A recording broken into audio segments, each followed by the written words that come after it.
This podcast is brought to you by Velena and by Shattered Justice.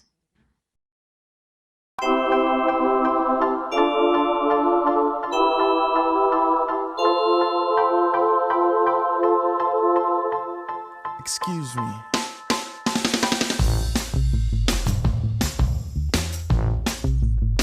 Yeah.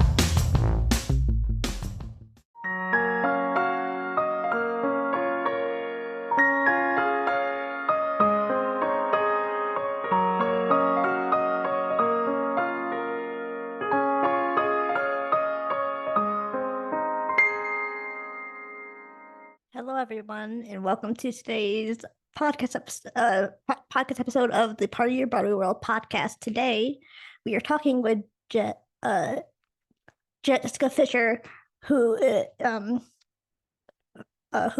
created the new musical Dandelion. So let's welcome her in. Hi.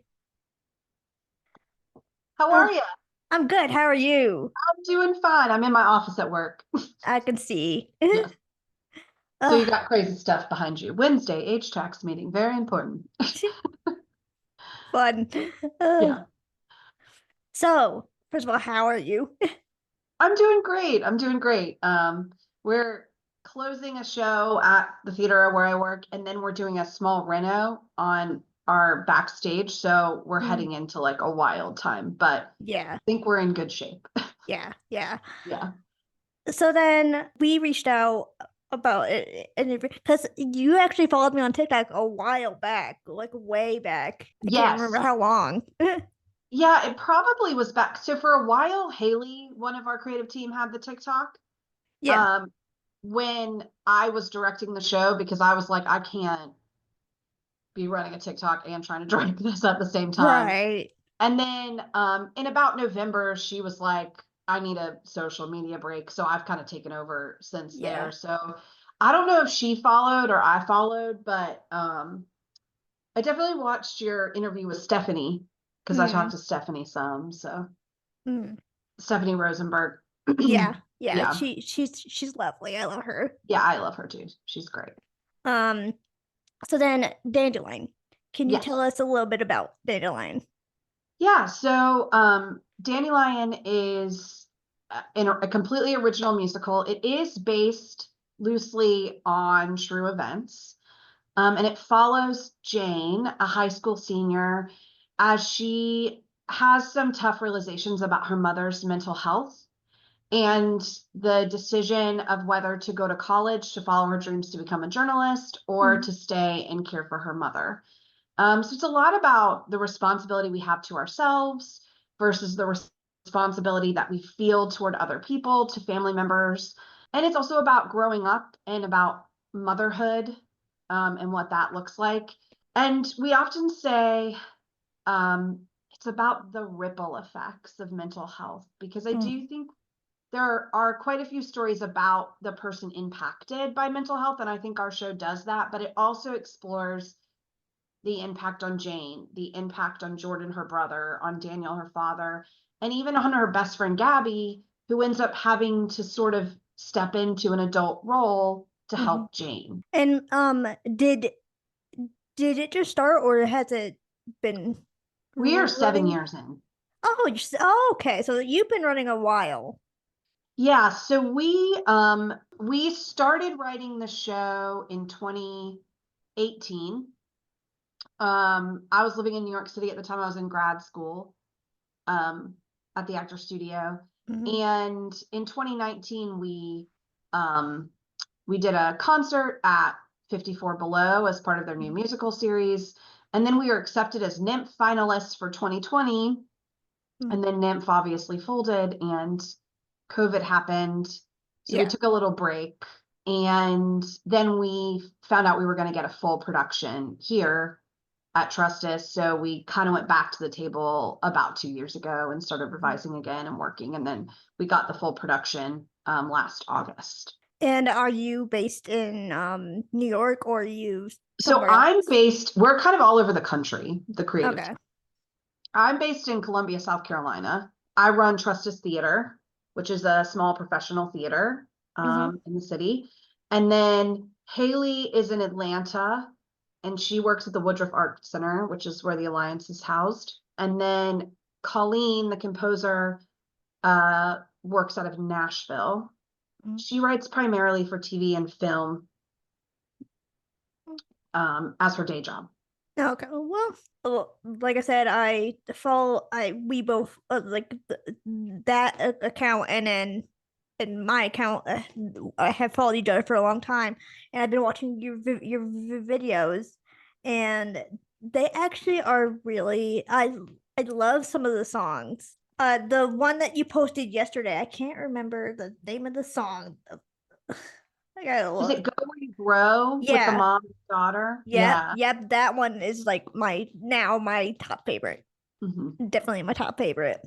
Colleen says that song is like her swan song. She says one of her favorite songs that she's ever written, just because it really shows the different perspectives of the daughter and the mother and how much they love each other. You know, I mean, we're seeing it in a flashback in the show, which is one of the ways the show works, but Yeah.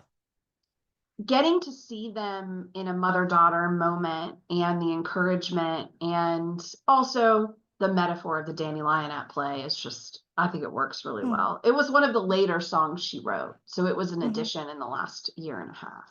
And I love what you said about it's basically about like mental health, basically like like mental health basically, and I love that because that isn't really seen much in musical theater. I mean, you got Dear Evan Hansen, which is that, but that's pretty much it. And then you have Next to Normal from years and years Oh ago. yeah, Next to Normal. Yeah, I forgot about that musical. You know, Next to Normal is more so I feel like the mother's perspective. Yeah. Which we have a lot of that. Now, what's cool about our show is the voices in the mother's head are actual embodied characters on the stage. So we're sort of trying to help the audience understand the noise of mental health in the person who is impacted, to make it a little bit more like Curious Incident of the Dog in the Nighttime, a little bit, how the design elements of that show really made the audience feel some of the overwhelming impacts that a person with autism might feel in an overly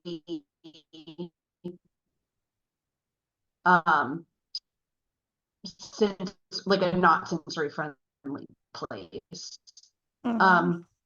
So we kind of like the ripple effects, you know, what does it mean for a child, you know?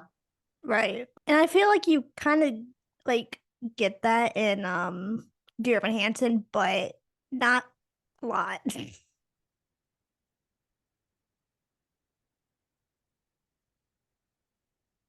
Yeah, it's sort of, Dear Evan Hansen is interesting because I feel like the theme is there, but I'm not sure it's followed all the way through in the same way. I think it a little bit is about the choices he makes and the impact of those choices, you know? Right. Yeah. Yeah. Forsan Records is proud to introduce the newest album from Valena, including the singles Cut Me to the Quick,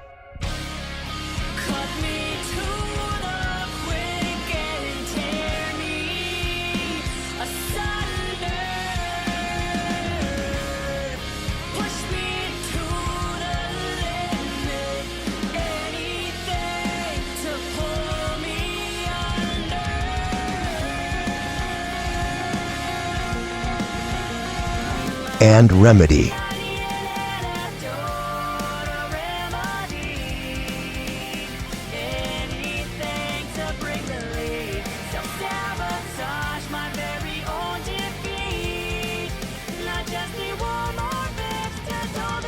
Valena, Save Me From Myself, available now wherever you get your music. I wanted to talk a little bit about these set pieces because it's real. I think it's really pretty. Like everything's really pretty. I love how the set looks. Yeah. So we sort of when I was conceptualizing with our set designer, one of the things we wanted to make sure is that there was a lot of flow to the piece, that we didn't have a lot of stop and go and a lot of scene changes, and that, you know, it was pretty, that the outside world is a pretty place. And what he was able to create was this pan painted psych type thing that could change colors. So there were times when the set is really scary and ominous, but it also allows for there to be a lot of beauty in it. And I think one of the stories we're telling is that life is not necessarily linear and black and white.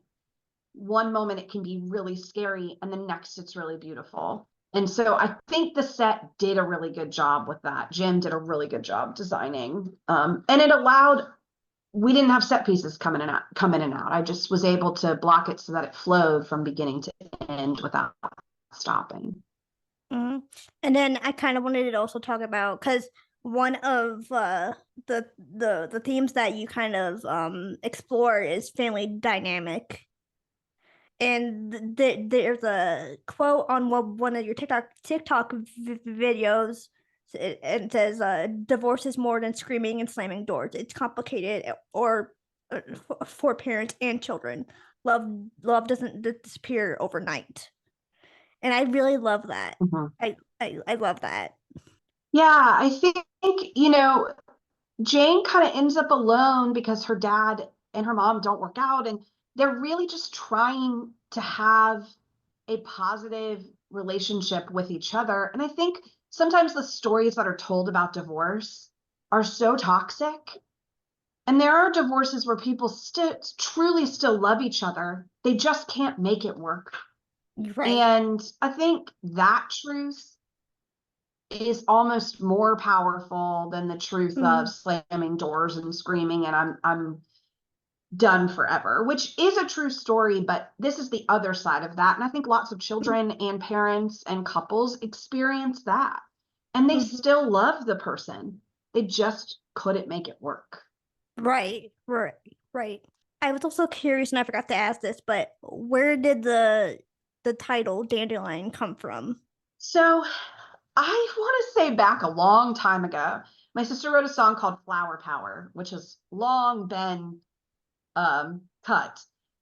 I don't think it ever really made its way in, but it just somehow in her mind, she had the mother calling her like, we were looking for a nickname, like her flower power, she gives her power. From there, we started to kind of look at different flowers. And the dandelion is such an interesting flower because a lot of people consider it a weed. You know, we kill them in our yards, but they're incredibly resilient and they find a way to grow in most places. We also found it really interesting that they have to blow away to grow. Yeah. And so we went with sort of this particular flower as her nickname from her mom. And in the first opening number, you see her find a dandelion and ask her mom what it is. And her mom says, you know, it gives your wishes wings, which is another theme that we see throughout. You know, does she go away? What is her wish, to stay or to leave? And so I just think that the power of that metaphor is really interesting to explore. I think that's what's so beautiful about this particular show is it shows like these powerful messages, and I love that, and I feel like it could relate to so many people. Yeah, and I think, you know, that growing up decision where you have to decide what you want your future to be is so universal. And I think relationships with parents are so universal, and relationship with children, that it's very relatable. Yeah. And I think that's the number one thing we learned when we did our first full production. You know, you don't really know when you're writing something if it's actually going to work. You just kind of keep writing and really try to follow the vision and follow the story and honor the characters and the conflict. And then you put it out there and you see what happens. Right.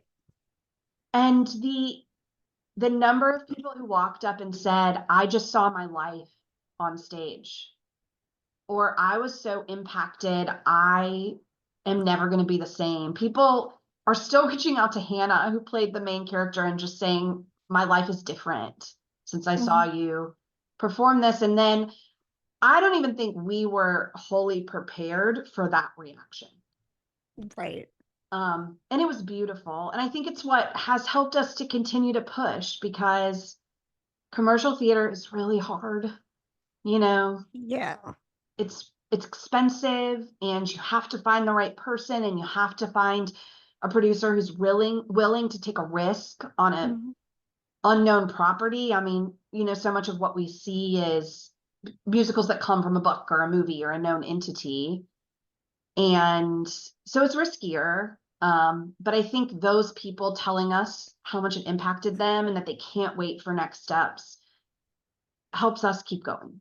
I mean, yeah, that's true. Because it's not like Broadway, where Broadway shows are easier to put on Broadway, and you know, like commercial theater's way harder than Broadway. Yeah, commercial theater and well, and Broadway is a part of commercial theater, kind of, but like, Kind of. yeah, you have to go the commercial route to get to Broadway, and then you know, Yeah. you get there, and it's so expensive to get there. It's just a lot of raising money and hoping that people believe in what you're trying to do, you know, to get it there. And there's also the nonprofit route. You know, some of the major theaters around the country are nonprofits, and they're willing to do co-productions, and they're, you know, willing to take some more risks. So it's also trying to see if you can find the right nonprofit who wants to help sort of shepherd the show to the next step. I always like to say it's kind of like the throwing spaghetti at the wall and seeing if it sticks kind of thing. Yeah, it's a lot of that. Yeah. And a lot of times just finding the one or two people that fall in love with it, who are like, yeah, I'm willing to raise millions of dollars because I love this. But you've got to dig through the weeds Yeah. to find those folks. So Yeah. Are there any plans to maybe put it on Broadway? I mean, I would love for Dandelion to go to Broadway, but I think we're trying to kind of keep our minds and hearts open to the next step. But what we do have planned is we have a equity reading planned in New York City in July for industry professionals to try to pick up a lead producer who wants to kind of lead the project and help sort of decide what direction is the right direction. Right. Because lead producers have a different perspective than creatives do. And then we are also going to do a concert. I can't tell you the date or which venue, but at one of the main concert venues, so that folks on TikTok who love us and folks who are in the city who've been asking for a live performance can make their way there in July and sort of celebrate the show and have a chance to hear the songs sung live. And then we are currently working on a concept album. So the concept album should be released in September on all of the platforms. So that's kind of where we are, trying to get ourselves to the next step. That was my next question: is there a concept album going in the works? And you just answered my question way before I got to ask it. So yay, that makes my job easier.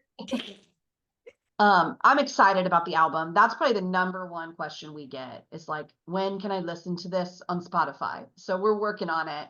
It won't be the whole show because it's very expensive to create a concept album, but we're gonna hopefully we'll do at least 6 songs. We're working on possibly trying to get a 7th in there. So that's the sad thing about like streaming, like putting music on streaming services. It's not cheap. It ain't cheap. No, and you have to get all the musicians in the studio and the actors in the studio and the studio time and the, do you have marketing? It's like, it can snowball on you so fast. Yeah, and I just imagine the studio is quite expensive too. So my sister is very fortunate because she lives in Nashville. So her producer has a studio in his house. Well, I'll be damned. Yeah. So that makes it a little easier on us. But I mean, you're still paying for time and yeah. I mean, I want to go to Nashville. Nashville's a cool place. It Yeah, really I'm gonna go to Dollywood actually too. right up the road. Oh my god, I want to go to Dollywood so bad. Dolly Parton's an amazing human. I can't wait for the Dolly musical. Oh my god, I am so excited for Dolly. Mm-hmm. Yeah, she's an icon. She's an icon, a treasure, and she's not allowed to die. She's not allowed to die. There's just like no way around it. You're like, Dolly Parton is amazing. So and so is Dick Van Dyke. Dick Van Dyke is about to turn 100, and he better not die ever. Yeah. Plastic bubble time for him. Stay in your house. Stay in your house. Stay with your young wife. Yeah. I know. It's like when Betty White. That was sad. Yeah. Betty White, icon. Oh, I got so sad. Yeah. Mm-hmm. But lived a good life. So. Although I got even sadder when Olivia Newton-John died. Mm-hmm. Yeah. We just had a benefit at my parents' house for Dandelion to raise some money, and one of the things we did is we did a 1-hour piano bar where people could pay $20 to request a song, and they could sing it with my sister. My sister would play it and she would sing it, and we did Summer Lovin'. Like the whole group was singing Summer Lovin'. It was so fun. Yeah. It's so fun. Yeah. Even James Earl Jones, when he died, I got really sad too. Mm-hmm. I did. I'm glad he got a theater though. Yeah, a theater. Yeah. Yeah. So good. I did a memorial episode for him when he died. I did a podcast episode talking about him and praising him and all the fun stuff and talking about all his legacy. And he was such a good stage actor too. I mean, he was. Like he was a good film actor, but man, Fences, just magical stage acting. So yeah, I mean, and who can forget him being Mufasa? Oh yeah, the voice in the cartoon and in the live action. Although the live action was kind of bad, not gonna lie. I didn't see the live action, to be honest, because I love the cartoon so much that I just am like, I'm gonna leave it as what it is. It's not good. The animals look dead inside. There's no expression. Yeah, I feel like it doesn't count as a live action if they aren't actually live lions, and I don't think you can do that. I don't think that's possible. I feel like if you tried to do that, all of the people that were making the movie would be dead because the lions would attack people. Lions aren't actors. That's our quote for the day. Lions aren't actors. Dandelion's good though. Dandelions are good. Some people think they're weeds, but they're good. Yeah. Don't underestimate them. They're the strongest weeds of all. Yeah. This is a quote. I'm looking for a girl named Dana. Does she still work here? I don't know any Dana. I'm your father. CPS took my daughter. Got into some really big trouble. What kind of trouble? No. The body of Dana Delgado was discovered this morning. I'm sorry, Joe. Dana, Peter, and Antonio worked for a corporation called SIC. We have to get out of town. Antonio sold us out. I know things. What kind of things? If you were doing your job, detective, and find the killer. People you're after, they own this city. In a city where corruption often lurks in the shadows, most killers walk free.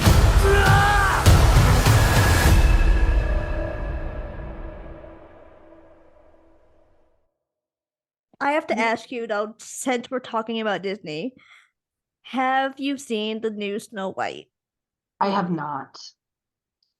My Don't children waste have your not time. asked to go, which I think is fascinating. And so I'm not going to bring it up until they ask. And then if they ask, I'll take I wouldn't waste your money. them. Okay. Don't waste your money. It was bad. It was really bad. It's tricky, some of these. Anytime you take something that is so well known and so iconic and and you're trying to revitalize it, it's really tricky too. Because, like, my children don't have any knowledge of Snow White. Like, I don't think they've watched, their generation is more Frozen, Moana. They love Tangled. Like, that's more oh my gosh, Coco, and the one that everyone loves that Lin-Manuel Miranda wrote. To pressure like a drip, drip, drip. Oh, and Whoa. Encanto. Encanto, thank you. Thank you. Obsessed. I was Yeah. like, I know it. It's in But my head. yeah, but Snow White to them, it just doesn't, I don't think it resonates with them in the way that the newer ones do. So it makes me think the movie's really for, like, me, who would have a place in my heart for Snow White, but I just don't really have a desire to see a live action version. Like, I'm very happy in my heart with the original. Cinderella, live action Cinderella, and the live action Little Mermaid, and the live action Beauty and the Beast were all really good, though. That's true. My kids did love the live action Beauty and the Beast and were obsessed. Yeah. And my daughter really liked the live action Little Mermaid. She really loved that.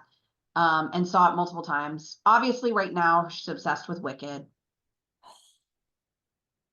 Can I ask you a question? When are we gonna get the trailer for Wicked for Good? When? Listen, soon. It needs to happen soon. It needs to happen soon.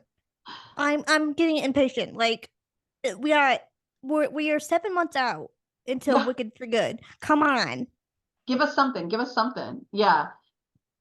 We saw Wicked 6 times because my daughter got absolutely obsessed. So. I saw it twice. I saw it once with my sister and my mom for the first time because I did a Wicked episode that night reviewing Wicked, and I was sobbing because I was sobbing when I walked out of that theater. I just remember heading out of the theater just sobbing because it was so good. Cynthia Erivo, really, she is not human. A godsend. I mean, what she can do is incredible. The fact that she was singing that song flying through the air without her feet on the ground is so next level. I can't even believe it. The fact that it was sung live. Yeah. I mean, to get the air that you need to sing that song in general is wild. Anyone who can sing that song has an incredible voice. But man, to get that air without accessing the ground, it's next level. I have to ask, did you see the Tony nominations? Have you seen? Mm-hmm. I want to ask your opinion on some of the shows that are nominated. So, I want to see. I have not seen Death Becomes Her, and I'm going to see it at the end of this month. Mm-hmm. But I have heard from everyone who's seen it that it really is very good. It's just like a really good musical comedy. Mm-hmm. Yeah. So I'm curious what that's like. I'm also seeing that weekend that I'm there, I'm seeing John Proctor on the play side. And that's a play that I've been following for several years. A friend of mine recommended it. I read it before it was published and everything. I loved it. So I'm so happy to see it make its, Broadway. It's hard against O'Mary because O'Mary is brilliant. You know? Let's see. What else was okay? So that Gypsy, yeah. Sunset Boulevard. Those are both on the revival side. What's on the new side? Picture of Dorian Gray. Yep. Mm-hmm. I'm trying to think. Okay, on the new musical side. Hold on. And then there was like some Stranger Things musical. Okay. So Dead Outlaw, I'm also gonna see, and I've heard is quite good. And I want to see Operation Mincemeat. I have seen maybe Happy Ending. Did you see that? No, I'm in Michigan, so I can't. I'm not in New York, so like, and I really want to see it, but I'm. It was really good. It's a really fascinating piece. I will say visually it's stunning. So this is a really interesting, I feel like, pack of musicals, because I think it is the strongest new musical pack we've had in a couple of years, in terms of the number that are quite strong. And I do think it could go many ways, because maybe Happy Ending, if you look at it as a whole picture, I think it's just visually really beautiful. And I do think the performances are really strong. But I also think, I'm guessing it's going to be Death Becomes Her, just because it is also visually stunning, has really good performances. And Death Becomes Her is a classic because everyone loves the Meryl Streep movie. But and Operation Mincemeat did so well in London, it won the Olivier. So you never know. Like, you remember when Come From Away came out of nowhere? I mean, it didn't win, but that's one of my favorite musicals of all time. Yeah. Come From Away. It's so brilliantly done. But it just like came out of nowhere and all of a sudden was a huge hit. So I feel like that could happen with Operation Mincemeat, because it's that like 9 actors playing a lot of characters, moving through a lot of time. And so I like that kind of show. Yeah. For me, I find it really interesting to see the different characterizations on one actor. And I have to be honest, I have no interest in Buena Vista Social Club. It's just not, I don't even know what it is. Yeah, I was a little sad to see that Real Women Have Curves didn't get a Best Musical nomination, but I haven't seen it. But again, I've talked to people who've said it was really well done. Yeah. So I don't know, it could just be it's a strong group. Yeah. But I do think this is a strong season. Yeah. I am going to just say this. If Jeremy Jordan does not win, I'm going to be pissed. It is his time. It's his time. He loses every time that he's nominated, and I don't like it. Yeah, I think it's likely that he's at the top of the pack, but I also never know what's going to happen, Also, English, which is in the new play category, I have read, and I also really think it's a really smart, good play. So I will be interested to see what happens there. I like a lot of the new play category situation. I'm trying to look who is against Jeremy Jordan this year. Darren Criss. I think that this is the first time that 2 members of Glee have been in the same category. I know. I think Darren Criss has a shot. I gotta tell you. Yeah. I love Darren Criss. I love him. It's a star vehicle kind of show. Like, maybe Happy Ending, it's got 4 actors in it. So he's on stage the entire time. Yeah. So it's a big lift for the actors in that. So that's why I think he has a good shot, but we'll see. I really hope maybe Happy Ending is still on Broadway in October, because I'm going for my birthday in New York to New York. So I really, really, really hope that's still on Broadway, because I really want to see it so bad. Yeah, it is good. Like I said, the tech on it is really, it's just very clean. It's very clean. I mean, I see a lot of shows because I usher at my theater, so I see a lot of shows. Next week, I'm ushering to see Mandy Patinkin. Yes. His concert that he does, the Being Alive tour. Yes. And I am so excited. He's like a god. He's the theater god. Yeah. Yeah. Yeah, Manny Patinkin, his voice is really good. He can do it all, he can do it all. vocally. Yeah. So, well, that'll be really fun. We have a lot of things come through here, and I try to see them if I didn't get up to New York to see them, but I try to get up to New York at least 3 times a year because I used to live there and I got to see everything. So now I get sad because I don't get to see everything. So I often will like fly in for 6 days and just try to only see theater for 6 days. I want to live in New York. I just don't have the money. I know, it's such an expensive place. I actually lived in Jersey City on the other side of the river, but Jersey City was lovely. I loved it. I just love gabbing about shows. I can just gab about shows all day. Yeah, it'll be an interesting Tony Awards for sure because sometimes there are major front runners, and I'm not sure it's clear yet, other than I think Death Becomes Her is front runner. Although I'm so excited because Cynthia Erivo is hosting. Yeah, our girl's hosting this year. Yeah. So I really hope that she sings something of Wicked. Oh, I'm sure she will. I saw her live in Color Purple, and it was the most next level thing ever. I said I was baptized by her spit. Yeah, I mean, her singing I'm Here, and I think it happened every night. The audience just stands up and just stood up in applause for like 3 to 4 minutes. Yeah. Because it was just so connected in her whole body, and it's not an easy song to sing, and you put the emotional complexity on top of it. There is something about her that is powerful in a way that we only see that kind of power every few people in a generation,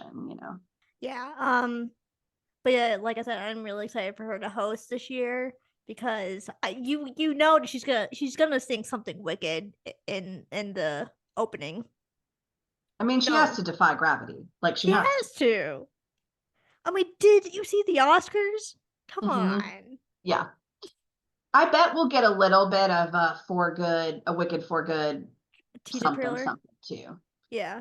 Now that I'm talking about the Oscars, I wanted to ask your opinion because I saw a post that said like now the judges that pick who the winners are in the Oscars now have to watch the movies that are nominated. You're telling me that wasn't the rule before? Right. And also, how do they enforce it? Because I feel like it's always been the rule. I just feel like people, because you get, so if you're a member of SAG, you get the screeners, right? So they send you all these like just DVDs or and you are supposed to watch them all and then vote. But how do they really know that people are watching the screeners? So the fact that they're saying now you have to watch it, I wonder if they're going to digitalize it. So like you push the button and they're tracking that you actually watch them in each category before you vote. I feel like that's the reason they're able to like come up with a rule is they actually figured out a way to track it. Because screeners up to this point were DVDs. There was no way to track whether someone watched that DVD or not. So I feel like I think it's just moving into the digital age. They actually can say, do it. You have to do it if you want to vote. Because somebody commented on that post and it was like, I found a loophole. Just press play and then they just walk away from the screen. I mean, you could do that. I would hope that people aren't, though. I think if they, my hope would be if someone really wants to vote, that they would spend the energy and time on each movie. But yeah, I don't know. Because honestly, I feel like Wicked should have won more than it did. Yeah, I mean, it's hard because the Oscars are a really interesting thing, right? Like, you have a lot of movies that were perhaps not commercial successes in there. And I think Wicked was a beautifully made movie. So, and so complicated with the singing live and the number of extras and the number of locations. And you take a look at it from a film perspective, it's a very difficult thing to pull off. A movie musical of that scale. And I think they did a really good job with it. I'm interested to see what will happen next time. The fact that it's in 2 parts makes me wonder if part 2 will win a lot more. Part 2 is also more emotional. Yeah, it's like their arc of who they become. Yeah, and darker. And I just think like there might be more appreciation. Yeah, For the end arc of the characters than there were than there was at the beginning. I'll be interested to see what that looks like. Yeah, because and I'm in the opinion after they release for good, a couple like a year or two later, they should release part 1 and part 2 together, like the whole 6 hour, like the whole entire movie. And not just parts, but put the parts together and put it in theaters. My guess is they will do that this year. Is that they'll allow you to buy 2 tickets, and you can watch part 1 into part 2. That's my prediction. I would love that because I will watch it. I don't care if it's 6 hours long. I will watch it all.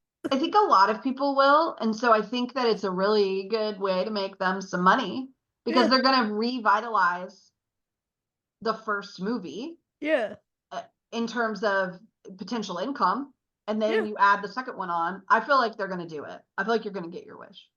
Yay, that's my guess. And then also invite me to the premiere because I have this podcast and I can literally talk you up. Yeah And I want to meet our Ariana Grande and Cynthia Erivo.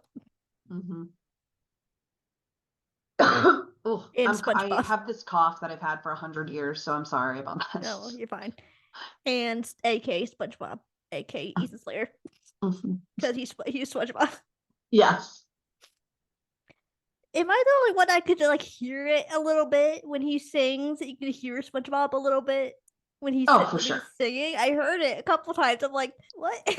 A friend of my brother-in-law was Patrick in SpongeBob on Broadway. And so we took the kids to see it, and they got to go backstage. They got to meet everyone, and they got blow up balloons and the beach balls, and it was a good fun time for them. That's cute. Well, thank you for coming on. Do you want to tell everyone where to find them and find Dandelion and everything? Yeah, absolutely. So we're on TikTok at Dandelion Musical, and we're also on Instagram. I think we're Dandelion.musical on Instagram. We're easy to find. So I encourage you to just check out some of the videos, and the best thing you can do to support a new musical is to hit share and to follow us. That share button is huge for us because the TikTok algorithm is not going to love us enough to make us super viral a lot of the time. So, but when people start sharing and it makes its way to other musical theater fans, we have a good shot at getting out there. So if you're looking at ways to support, that's completely free. And it's a fun way to just go down the rabbit hole of what Dandelion has to offer. And I also will say we will announce our concert probably in June. So keep an ear out because you can get your tickets to see us live in New York City. Well, again, thank you for coming on. Yeah, absolutely. Anytime. It's fun. Well, guys, that's it for today. I will see you guys next time, and I will see you little eternal stars later. Bye.